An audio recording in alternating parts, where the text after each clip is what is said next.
Hi and welcome to my second video about Star Wars Squadrons, this one being about components.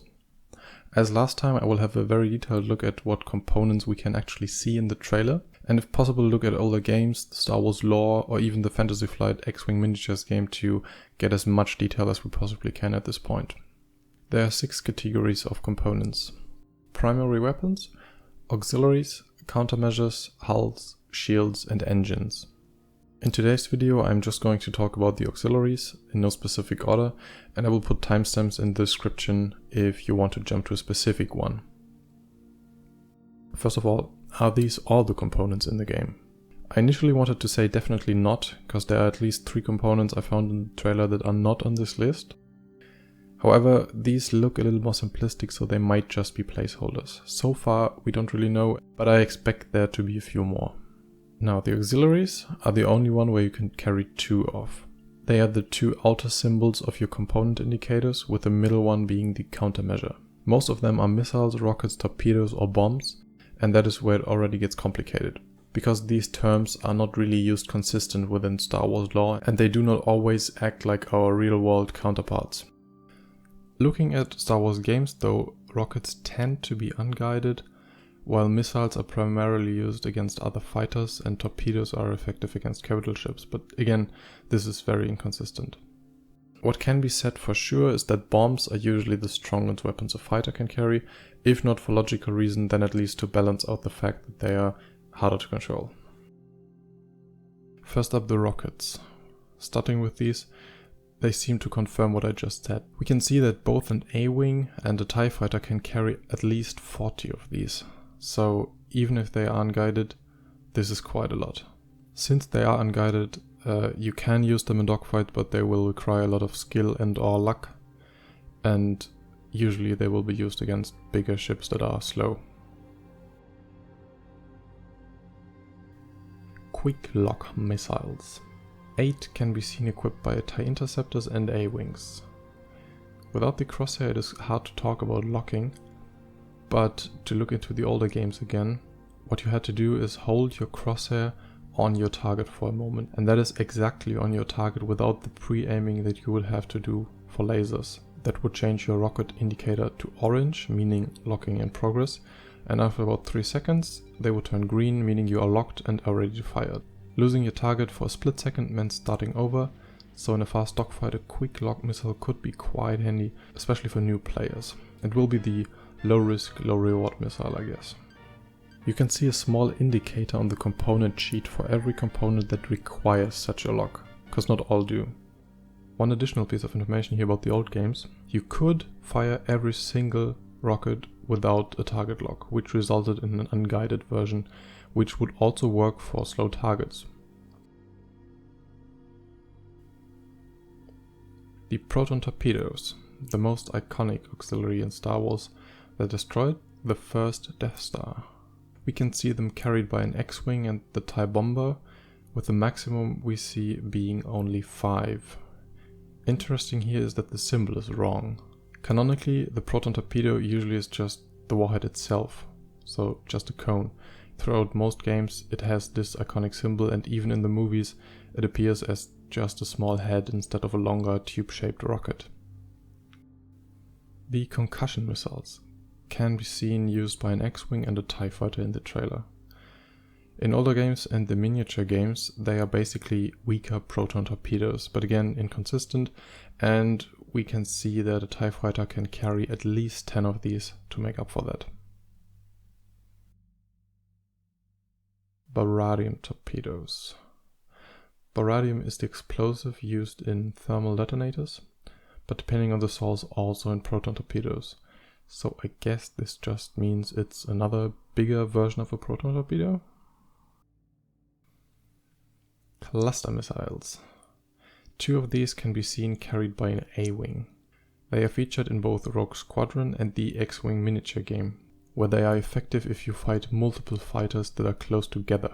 To be more precise, in the miniature game you have to have a lock onto a ship like in these flight sims, and this cluster missile allows you to, while you have a lock on one ship, shoot at another ship that is in distance of that one. So basically, if enemy ships are close together, you can damage all of them, or at least not only the one you were aiming at. They are quite similar to the next entry, which is the multi-lock missile.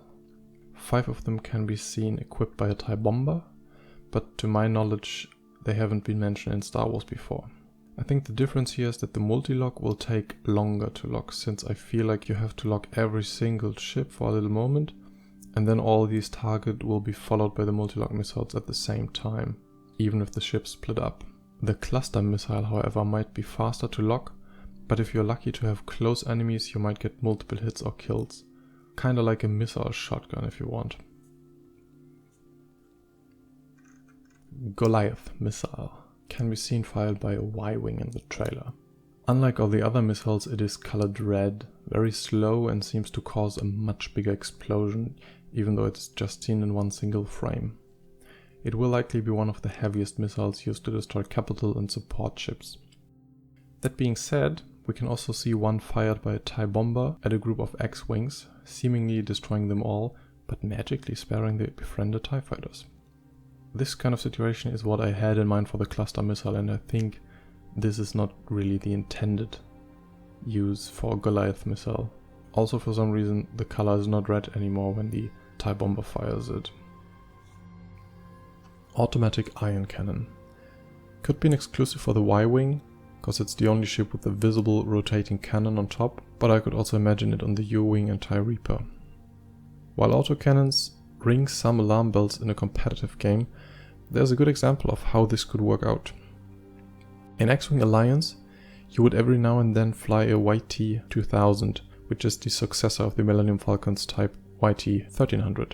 And you had your family droid operating the automatic turrets for you. The way this worked is that you selected a target with your targeting computer, and then without even remotely aiming in that direction, one button would make your turret shoot at it, while you could target the next enemy and attack him with your normal lasers as usual. This took quite some keyboard keys to do, and also the radius of the turrets was limited, so you had to maneuver your ship into the right position for them to work. So it required quite some multitasking and therefore felt very rewarding rather than overpowered. Beam cannon. The beam cannon makes your fighter fire a continuous laser that likely does a lot of damage. We can see it in use by Y-wings and TIE bombers. A lot of people have already pointed out that we have not seen a weapon like this on a bomber and that it looks similar to the B-wing prototype in Rebels. But I also want to mention that beam weapons were used much earlier in the X-Wing vs TIE Fighter and X-Wing Alliance games, even though they worked more defensive. Turret mine. The turret mine is just a generic mine that you place in space and that will fire at enemy ships if they get too close, as shown in the trailer. Seeker mine. With a magnet as its symbol, it looks like these will be drawn to your ship if you get too close. This has the potential to become Star Wars Squadrons' annoying equivalent of a Claymore mine. Proton Bomb. The Proton Bomb is your generic explosive bomb, usually carried by Y-wings, TIE bombers, or the SF-17 bomber in Last Jedi. Ion missiles, ion torpedoes, and ion bombs can be seen carried by quite a few ships. I think they will basically all work the same. Ion weapons in Star Wars are usually not dealing a lot of damage, but they are disabling ships. This can be seen in Rogue One, where they disabled the Star Destroyer with ion bombs, but it was also the same in all the older games. So as I said in the beginning, I would guess that the ion bomb is the strongest one of the three, since it's a bit harder to predict the drop of a bomb compared to a missile or torpedo, with the ion missile being the fastest one and the ion torpedo the strongest one. Even though the 3 arrowheads might indicate speed, I think the torpedo is usually the slower but stronger one. Tractor beam. In Star Wars, tractor beams are invisible beams that can grab and move spaceships. In the movies, they are primarily used to capture and pull ships into a hangar like the Tantive 4 or the Millennium Falcon in A New Hope, but there are more interesting ways in the EU. For example, in the Battle of Jakku, the Republic Starhawk that we can see in this trailer too uses its tractor beam to push a Imperial Superstar Destroyer into the orbit of Jakku and forcing it to crash into the planet's surface. I believe we can expect some more offensive application for the tractor beam component, like pushing other ships into asteroids or even one another. What we can definitely see in the trailer is an X-Wing being slowed down. My only fear here is that this will feel really frustrating, because taking control away from a player can work in single player, but in a competitive multiplayer just might feel unfair. Repair droid and repair system. These were just explained in an EA post. While the shields of your ship will regenerate over time, your hull will not, and that is where the repair droid and repair system comes into play.